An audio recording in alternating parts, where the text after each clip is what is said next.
23 февраля откроется музей калмыцкого казачества. Проект был реализован в рамках грантовой поддержки Министерства спорта и физкультуры Республики. Над созданием хранилища трудились ученые, этнографы, историки, мастера-прикладники, художники, швеи. Масштабная работа проделана и по возведению войлочной юрты, в которой воссоздан быт калмыков-казаков, построена дозорная вышка. По фотографиям шили одежду калмыцкого наёна атамана Астраханского казачьего войска Данзана Тундутова, участников калмыков-казаков Отечественной войны 1812 года.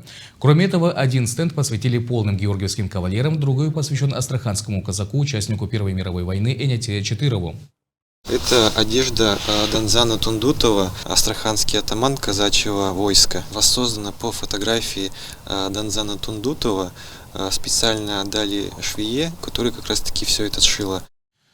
По словам Нарана, этот проект – продолжение дела его отца, калмыцкого путешественника, члена Русского географического общества Юрия Сангаджиева, который на протяжении многих лет занимался историей калмыцкого народа, а также был организатором многих туристических мероприятий в республике.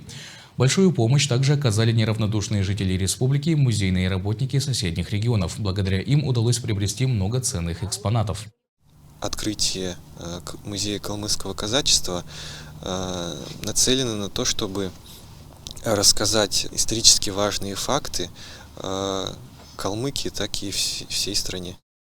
В летописи нашего народа отдельную страницу занимает калмыцкое казачество. Они в разные времена вставали на защиту Родины и достойно несли службу.